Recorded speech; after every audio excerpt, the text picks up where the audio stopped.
Hello guys, hope you are all good. So today we will understand the concept of empath. That what is an empath and who is an empath? We often mistakenly understand empath as a person who is a good and nice person and who is trained to become good, who is taught to be good with people no matter what, no matter how harsh are people with them. But that's not the case. And today we will look into the spiritual perspective of empathy and empath. So now we got to understand that how an empath becomes, because we see that in a family, in anywhere you see different set of people with different energies, with different kind of personas, personalities, and we don't understand that why are there so many different people within a shared environment. Why are they so different even within a family? Why are people so different? Because if we go by the standard, then if we live in an environment which is same for everyone, then everyone should become bad or good according to the shared environment or shared values and ethics that are being taught. But that's not the case. You will see that even in a family, even anywhere, in any environment, which is same for everyone, people will still be different. One will be good, one will be bad, one will be empath, and one will be a narcissist. You will see a narcissist and an empath in the same family, and you will not understand that what makes a specific person a narcissist or the other person an empath when they are both living in the shared environment where values are shared, where ethics are shared. Everything is same. So the spiritual perspective about empathy and about this thing is that every person has its own energy, and every person inherit its own energy from his past life, from the realm of soul, or however you may believe it, or however you may understand it.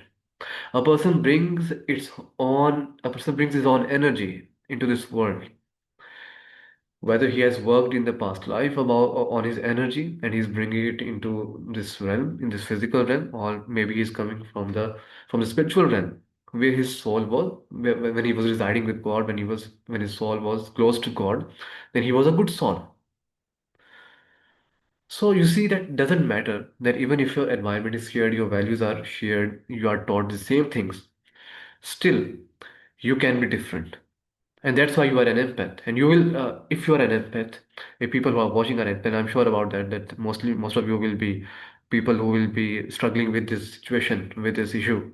That why are you will be thinking that why are we empath and why can't we just, brashy, loud, aggressive, like just like other people who tease us or bully us. But here is an interesting perspective about this. That why are you an empath? It's because the energy you have brought into this world is different from the energy that from the people energy from of the people with whom you share your environment. So that's the reason.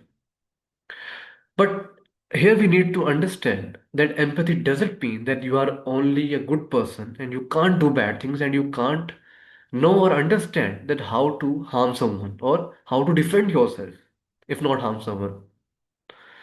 We often misunderstand empathy as a concept which only relates with the specificity of goodness and morality. But that's not the case. A true empath is the person who is being consciously moral, who is being consciously a good person, not because he doesn't know how to do harm or how to cultivate his strengths to defend himself. And because he has not been taught to defend himself, that's why he's good, and because he's just bombarded to be good, that's why he's an empath. We often understand that, and we mistakenly understand this concept when we say that a person who is an empath is born an is not a born empath, is not a born empath. He is just an empath because he was taught to be it.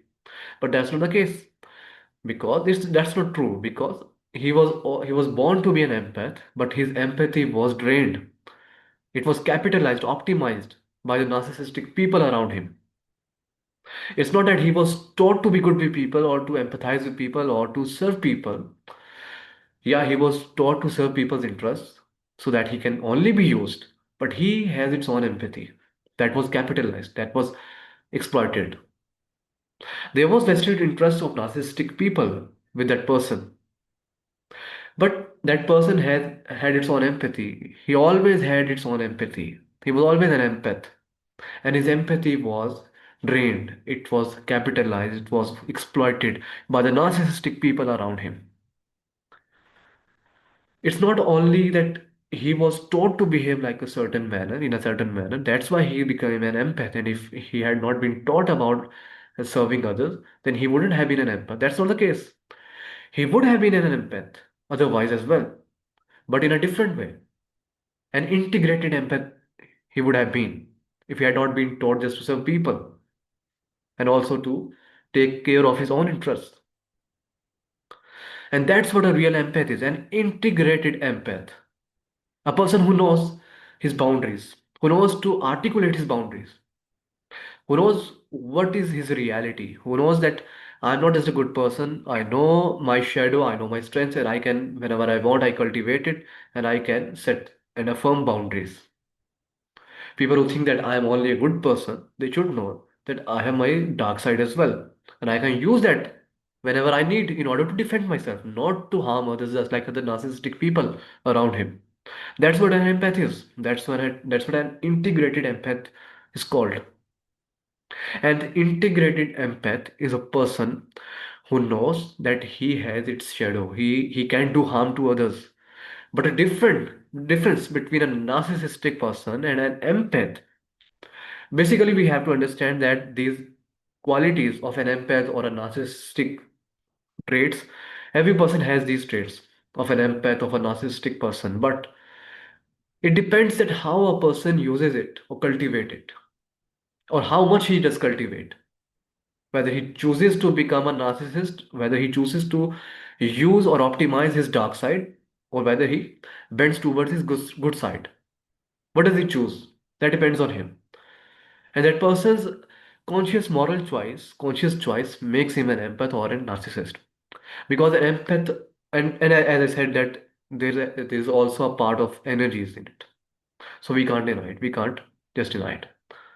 But here we need to understand that an integrated empath is a real empath. An empath is not a person who is just good, who does only good to others and doesn't know his boundaries and doesn't know how to defend himself.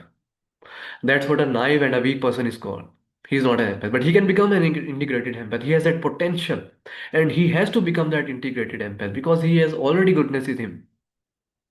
So he just needs to work himself on his boundaries, and he can then become an integrated empath. And integrated empath means that you have integrated your own shadow, your own strengths that you have been denying, that you have been ignoring all your life. Why? Because you were taught to ignore those strengths so that you can serve people around you. But now that if you have discovered your strengths, your shadows, now you have become an integrated empath. And that doesn't mean that you will only use those shadow strengths. That only you will manipulate people and you will cultivate those strengths like narcissistic people. No.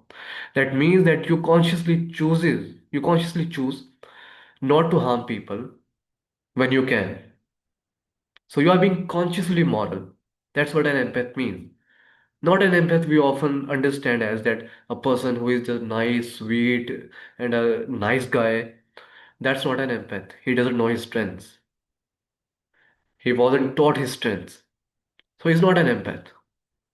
But if he works on his boundaries, he works on himself, he realizes certainly his strengths, his shadow strengths, his manipulation, that he knows that he can manipulate people, he can use all those control tactics that has been used upon him by the narcissistic people around him, then he becomes an integrated empath. Before that, he's a sorry. Before that, he's a wounded healer. And what is a wounded healer?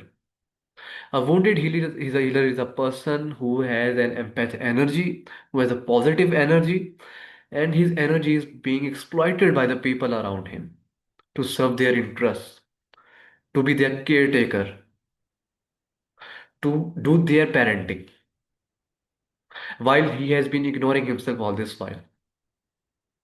In fact, he needed to be parented. He needed care. But he has been caring of all the people around him who were meant to care for him. So this is why an empath is drained and exploited. But once he cultivates this strength, he becomes an integrated empath. And before that, he's a wounded healer. He is wounded by the people around him, and he's drained. He's exploited by the people, even in his family, in his friend circle, in his social circle, anywhere in the world. He's being used, he's being exploited. His empathy is being drained. But when he realizes, he transforms from a wounded healer to an integrated empath. He's no more a wounded healer. Because a wounded healer is a person who is healing other people while he is wounded himself.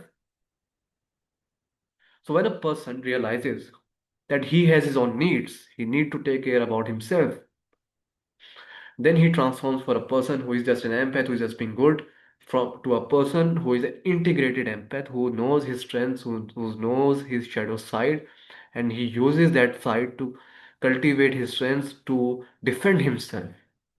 That's what an integrated empath means, and that's what a truly empath means. That's how you become a truly empath.